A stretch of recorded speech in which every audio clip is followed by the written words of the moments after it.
صدیوں پرانی بات ہے، جاپان کی ایک قدیم اور انتہائی خوبصورت شہر نارا میں ایک رحم دل اور انصاف پسند بادشاہ ذوالقرنین حکومت کرتا تھا۔ اس کی ملکہ بانو حسن و سیرت کا ایک ایسا پیکر تھی جس کی مثال ملنا مشکل تھا۔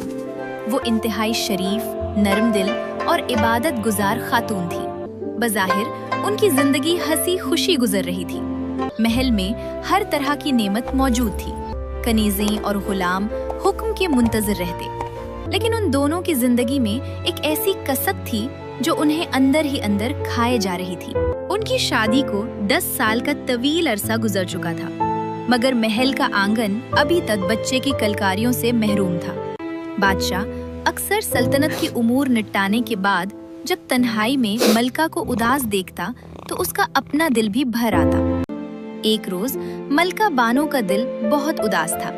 وہ اپنی خاص اور انتہائی خوبصورت بیگھی میں سوار ہوئی، جسے ایک وفادار اور ہنرمند کوچبان چلا رہا تھا۔ ملکہ نے شہر کی ایک قدیم اور مقدس عبادت گاہ کا رخ کیا۔ ملکہ بانو وہاں پہنچی اور اپنا سر چوکھٹ پر ٹیک دیا اور رو رو کر اپنے رب سے اولاد کے لیے گڑ گڑا کر دعائیں مانگنے لگی۔ اس کے آنسو فرش پر گر کر اس کی طرب کی گواہی دے رہے تھے۔ یہ اب روز کا معمول بن گیا تھا۔ وہ روزانہ وہاں جاتی اور گھنٹوں دعا میں مشغول رہتی۔ ایک دن جب وہ دعا سے فارغ ہو کر نم آنکھوں کے ساتھ واپس گھر جانے کے لیے نکلی تو راستے میں ان کی نظر ایک عجیب منظر پر پڑی۔ سڑک کے کنارے جھاڑیوں کے درمیان ایک انتہائی خوبصورت سورج مکھی کا پھول کھلا ہوا تھا۔ یہ کوئی عام پھول نہیں تھا، اس میں سے ایک طلسماتی چمک نکل رہی تھی جو سیدھی دیکھنے والے کے دل میں اتر جاتی۔ ملکہ بانو اس پھول کی کشش میں ایسی کھوئی کہ بے اختیار اپنی بگھی رکوا دی اور نیچے اتر آئی۔ ملکہ کو وہ پھول اتنا پرکشش لگا کہ اس نے اسے بڑی احتیاط سے توڑ لیا اور اپنے ساتھ محل لے آئی۔ محل پہنچ کر اس نے وہ چمکتا ہوا پھول اپنے کمرے کے ایک قیمتی گملے میں سجا دیا۔ اسی رات بادشاہ اور ملکہ اپنی بیڈ روم کی بالکونی میں کھڑے آسمان کی طرف دیکھ رہے تھے۔ ان کے دلوں میں اداسی تھی، اپنی بے اولادی کا غم انہیں خاموش کیے ہوئے تھا۔ اچانک کمرے کے اندر سے ایک تیز اور خوبصورت روشنی پھوٹی۔ بادشاہ اور ملکہ گھبرا کر اندر کی طرف پلٹے۔ وہ روشنی اسی سورج مکھی کے پھول سے آ رہی تھی۔ ان کی آنکھوں کے سامنے ایک جادوئی اور ناقابل یقین منظر رونما ہوا۔ دیکھتے ہی دیکھتے وہ چمکدار پھول پھیلنے لگا اور پھر لمحوں میں وہ پھول ایک پریوں جیسی خوبصورت بچی میں تبدیل ہو گیا۔ وہ بچی اتنی حسین تھی کہ جیسے چاند کا ٹکڑا زمین پر اتر آیا ہو۔ اس کے سر پر سورج مکھی کے پھول جیسا ایک تاج تھا اور اس کی مسکراہٹ میں ایسی کشش تھی کہ بادشاہ اور ملکہ اپنی پلکیں جھپکانا بھول گئے اور بت بنے اسے دیکھتے رہے۔ بادشاہ ذوالقرنین نے آگے بڑھ کر کانپتے ہاتھوں سے اس بچی کو گود میں اٹھایا۔ بادشاہ کے لمس کو محسوس کرتے ہی بچی خوشی سے کھلکھلا کر ہنس پڑی۔ اس ہنسی نے بادشاہ اور ملکہ کے دلوں کے ویران صحرا میں جیسے پھول کھلا دیے۔ وہ دونوں اس ننھی پری کے ساتھ کھیلنے لگے اور کچھ پل کے لیے انہیں ایسا لگا جیسے قدرت نے ان کی بے رنگ اور پھیکی زندگی میں اچانک خوشیوں کے رنگ بھر دیے ہوں۔ انہوں نے اسے خدا کا تحفہ سمجھ کر اپنی بیٹی بنا لیا اور اس کا نام آمنہ رکھا۔ وقت پر لگا کر اڑتا گیا۔ شہزادی آمنہ محل کی ناز و نعم میں پلتی بڑھتی رہی۔ سال گزرتے گئے اور وہ ننھی پری اب 18 برس کی ایک جوان لڑکی بن گئی۔ اس کا حسن ایسا تھا کہ دیکھنے والے دنگ رہ جاتے۔ وہ اتنی نازک اور خوبصورت تھی کہ کوئی بھی اس کی تعریف کیے بنا نہ رہ سکتا تھا، مگر قسمت کی ستم ظریفی کہ ایک دن ملکہ بانو شدید بیمار ہو گئی۔ شاہی طبیبوں نے سر توڑ کوشش کی، دنیا بھر کی دوائیں آزمائی گئیں، لیکن مرض بڑھتا گیا۔ اپنی آخری سانسوں میں ملکہ بانو نے شہزادی آمنہ کو اپنے پاس بلایا۔ اس نے شفقت سے اپنی بیٹی کے سر پر ہاتھ پھیرا اور نحیف آواز میں بولی، میری پیاری بیٹی، میرا آخری وقت قریب ہے۔ ہو سکتا ہے کہ میرے جانے کے بعد تمہارے والد دوسری شادی کر لیں، لیکن تم میرے لیے غمگین نہ ہونا اور اپنے والد کی نئی بیوی کو اپنی سگی ماں سمجھ کر عزت دینا۔ یہ الفاظ ادا کرتے ہی ملکہ بانو نے اپنی آنکھیں ہمیشہ ہمیشہ کے لیے بند کر لی۔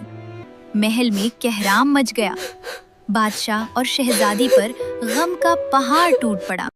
ملکہ بانو کی وفات کے کچھ عرصہ بعد درباریوں کے اصرار اور تنہائی سے تنگ آ کر بادشاہ ذوالقرنین نے دوسری شادی کر لی۔ اس کی دوسری بیوی کا نام ملکہ عالیہ تھا۔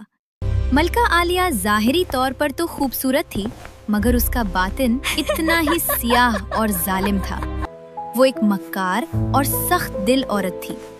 وہ شہزادی آمنہ سے شدید نفرت کرتی تھی، حالانکہ آمنہ نے اپنی ماں کی وصیت کے مطابق اسے عزت دینے میں کوئی کسر نہ چھوڑی تھی۔ ملکہ عالیہ کا اپنا صرف ایک ہی بیٹا تھا، جس کا نام شہزادہ ضامن تھا۔ وہ صرف اور صرف اپنے بیٹے ضامن سے محبت کرتی اور دل ہی دل میں کہتی، یہ آمنہ میری بیٹی نہیں ہے۔ وہ شہزادی آمنہ کے ساتھ انتہائی برا سلوک کرتی، اسے چھوٹی چھوٹی باتوں پر ڈانٹتی اور طعنے دیتی۔ لیکن شہزادی اپنی مرحوم ماں کی نصیحت یاد کر کے خاموش ہو جاتی اور آنسو پی لیتی۔ دوسری طرف شہزادہ ضامن اپنی سوتیلی بہن سے بہت محبت کرتا تھا اور اپنی ماں کے رویے سے بالکل انجان تھا۔ ایک دن محل میں ایک عظیم الشان ثقافتی رقص کا مقابلہ منعقد ہوا۔ اس مقابلے کی اہمیت یہ تھی کہ اس میں سلطنت کے شہنشاہ نے بطور خاص شرکت کی تھی۔ ملکہ عالیہ اور شہزادی آمنہ دونوں نے اس مقابلے میں حصہ لیا۔ پہلے ملکہ عالیہ نے اپنا رقص پیش کیا۔ اس کا رقص اچھا تھا اور سب نے رسمی طور پر اسے پسند بھی کیا، لیکن اس کے بعد جب شہزادی آمنہ سٹیج پر آئیں تو منظر ہی بدل گیا۔ جب شہزادی نے رقص شروع کیا تو اس کے لمبے ریشمی بال ہوا میں پریوں کی طرح لہرا رہے تھے۔ اس کی سادگی، معصومیت اور حسن نے دیکھنے والوں پر سحر طاری کر دیا۔ اس کے رقص میں ایک ایسی روانی تھی جیسے ندی کا پانی بہہ رہا ہو۔ سب لوگ بشمول شہنشاہ اس کے دیوانے ہو گئے۔ مقابلے کا فیصلہ آیا اور شہزادی آمنہ جیت گئی۔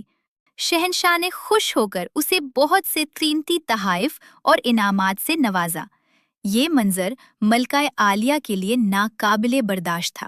اسے لگا جیسے آمنہ نے اس کا وقار خاک میں ملا دیا ہو۔ اسے شدید غصہ آیا اور اس کے دل میں شہزادی کے خلاف نفرت کی چنگاری اب ایک دہکتے ہوئے الاؤ میں بدل گئی۔ ایک دن سہ پہر کے وقت شہزادی آمنہ اور شہزادہ ضامن شاہی باغ میں بیٹھے ہنسی خوشی باتیں کر رہے تھے۔ ملکہ عالیہ کھڑکی سے انہیں دیکھ رہی تھی۔ اس نے سوچا کہ یہ بہترین موقع ہے آمنہ کا کام تمام کرنے کا۔ اس نے انتہائی چالاکی سے باورچی خانے میں جا کر خود اپنے ہاتھوں سے کھیر تیار کی۔ اس نے 2 پیالے تیار کیے، ایک پیالہ شہزادہ ضامن کے لیے اور ایک خاص پیالہ شہزادی آمنہ کے لیے، جس میں اس نے مہلک زہر ملا دیا تھا۔ وہ چہرے پر مصنوعی ممتا سجائے اور میٹھی آواز میں بولتی ہوئی باغ میں آئی۔ یہ دیکھو میرے بچوں، میں تم دونوں کے لیے اپنے ہاتھوں سے مزیدار کھیر لائی ہوں۔ اس نے زہریلا پیالہ شہزادی آمنہ کو دیا اور دوسرا پیالہ اپنے بیٹے ضامن کو تھمایا اور وہاں سے جلدی میں چلی گئی تاکہ کوئی شک نہ کرے۔ شہزادہ ضامن نے اپنا پیالہ فوراً پی لیا۔ جب شہزادی آمنہ اپنا پیالہ پینے لگی تو شہزادہ ضامن نے، جس کی بھوک ابھی مٹی نہیں تھی، فوراً آمنہ کے ہاتھ سے پیالہ لیا اور معصومیت سے بولا، آپی، مجھے بہت بھوک لگ رہی ہے، کیا میں یہ بھی پی سکتا ہوں؟ اچھا، لے لو۔ شہزادے نے خوشی خوشی وہ زہریلی کھیر بھی پی لی۔ کتنی مزے کی ہے۔ ابھی چند لمحے ہی گزرے تھے کہ اچانک اس کی طبیعت بگڑنے لگی۔ اس کا رنگ نیلا پڑ گیا اور وہ تڑپ کر زمین پر گر گیا۔ شور سن کر ملکہ عالیہ ننگے پاؤں وہاں دوڑتی ہوئی آئی۔ منظر دیکھتے ہی وہ سمجھ گئی کہ وہ زہریلا پیالہ جو اس نے سوتیلی بیٹی کے لیے تیار کیا تھا، اس کے اپنے لخت جگر نے پی لیا تھا۔ فوراً شاہی طبیب کو بلایا گیا، لیکن زہر اپنا کام کر چکا تھا۔